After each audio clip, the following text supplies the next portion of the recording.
पुरानो खोर भन्दा चाहिँ धेरै राम्रो बाँधेले काम दिइहाल्छ। यसो सुँगुर भन्दा हो डुल्नु भन्दा। हेलो एभ्रिवान, सबैजनालाई स्वागत छ मेरो नयाँ भिडियोमा। र आज चाहिँ के छ भन्दाखेरि आज चाहिँ यसो घरको कामहरू गर्नुपर्ने छ हो। सुँगुर खोर बनाउनु पर्ने छ हो। त्यो सुँगुर खोरलाई अलिकति रिपेयरिङ गर्नुपर्ने छ। र आज घाम पनि वेदर पनि राम्रो भइरहेछ हो। केरा खाँदै अब काम गर्न जानुपर्छ हो गाइस मजाले। हुन्छ, तपाईहरुले धेरैभन्दा धेरै माया देखाइदिनु होला, सपोर्ट गरिदिनुस् होला। जति सक्दो भिडियोलाई शेयर गरिदिनुस्। अन्त आजको वेदर पनि दामी भइरहेछ, घाम लागिरहेछ हो। बाहिर देखिरहेको होला तपाईले, उज्यालो भइरहेको घाम लागिरहेछ आज मजाको हो। त्यस्तो डरलाग्दो चर्को घाम पनि लागेको छैन।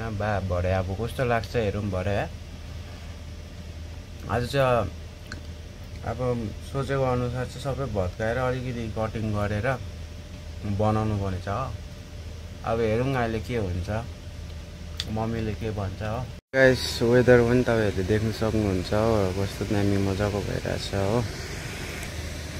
अब चाहिँ म हतियारहरू लिएर लागेको हो माथि। यसो अब के कसो हुन्छ आज यसो बनाउनु पर्छ हो। बनाउनु पर्छ भन्दा पनि अब जस्ट आज चाहिँ भत्काइहरू हुन्छ होला। भत्काइहरू चाहिँ हुन्छ जस्तो लाग्दैछ आज हो। तपाईहरुले हेर्नु पर्यो भिडियोलाई र यही छ मेरो। अब यसलाई चाहिँ अलिकति रिपेयरिङ गर्नुपर्ने छ गाइस। तपाईहरुले लास्टसम्म हेर्नु होला हो भिडियोलाई। यसलाई चाहिँ अलिक रिपेयरिङ गर्नुपर्ने छ। अब कस्तो खाले रिपेयरिङ गर्नुपर्ने छ भन्दाखेरि चाहिँ यस्तो यो पिलरहरू यो पोलहरू सबै गइसकेको छ हो गाइस। अन्त यतापट्टि यो पनि सबै गइसकेको छ हो। यहाँ हेर्नु न मक्केर सबै गइसकेको छ यो। अन्त यता गाइस अब यो बिचको पार्टिसन पनि खोल्नुपर्ने छ हो।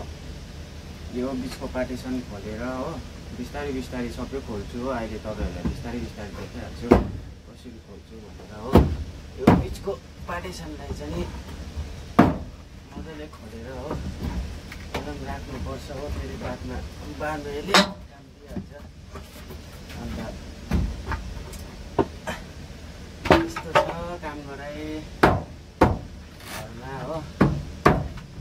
अब बनाइ पनि भएको छैन यस्तो छ।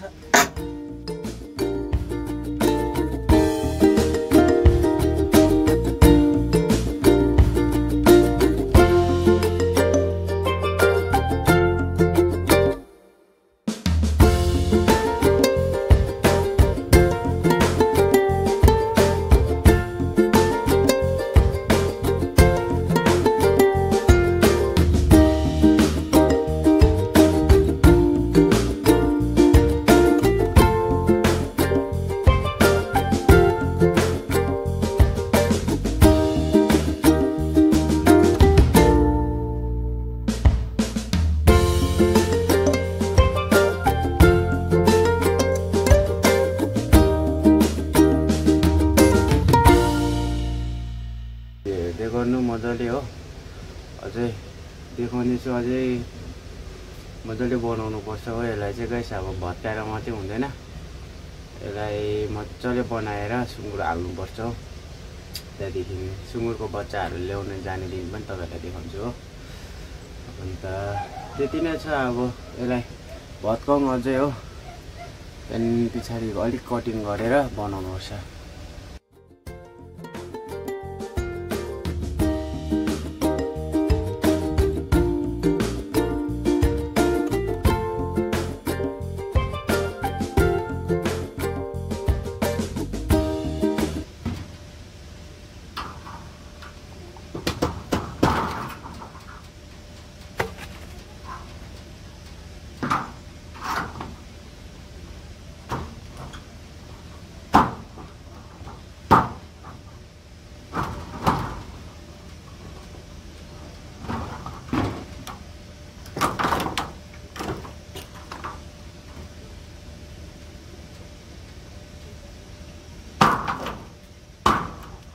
भइसकेको छ हो, भत्काइसकेर गाइस यतिको भइसकेको छ।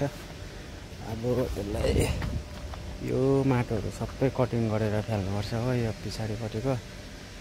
अन्त यो सबै फ्यालेर यिनीहरू सबै बटुल्नुपर्छ हो, सबै बनाउनुपर्छ यिनीहरू। त्यहाँदेखि तल भेला पार्नुपर्छ यिनीहरू सबै हो। अन्त हेर्नुपर्छ यो एउटा पिलर चाहिँ अलिक राम्रो रहेछ, मकै छैन रहेछ। ऊ तल ऊ भर्खर उठेर आउँदैछ मम्मी हो। अन्त ल गाइस अहिले भेटौँ। यतिको बनाइसकेँ हो, यो नेक्स्ट डे हो, नेक्स्ट डेको भिडियो हो। बनाइसकेर हिजो पानी परेर चाहिँ मैले बनाउनु भ्याइनँ हो। हेर्नुहोस् है यस्तो भइसकेको छ हो, हिजोको भन्दा धेरै राम्रो भएको छ। पुरानो खोरभन्दा चाहिँ धेरै राम्रो भएको छ हो। पछाडिपट्टि कस्तो थियो हो, योभन्दा अगाडि तपाईँहरूले देख्नुभयो अगाडि कस्तो थियो। अहिले अलिक वालसल लगाएर अलिक राम्रो भएको छ। वाल चाहिँ मैले लगाएको। अन्त यतिको भएको छ, अलिक राम्रो भएको छ भनौँ न। हिजोको त्यो अगाडिको खोरभन्दा चाहिँ अलिकति बेटर भएको छ, राम्रै अलिकति राम्रो भएको छ। अब चाहिँ खोर भन्ने लाइकको भएको छ। बिचमा पनि यस्तो बनायो, बिचमा पार्टिसन गऱ्यो। अब सुँगुर मात्रै हाल्नुपर्ने छ। ल गाइस मजाले भिडियोलाई हेर्नु, तपाईँहरूले यसरी भिडियोलाई हेर्दै गर्नुहोस् होला हो। अन्त यसरी माया देखाइदिनुहोस्। आजको लागि यति नै छ गाइस है। अब फेरि तपाईँहरूलाई भिडियोमा भेट्नेछु ल guys. Don't forget to subscribe.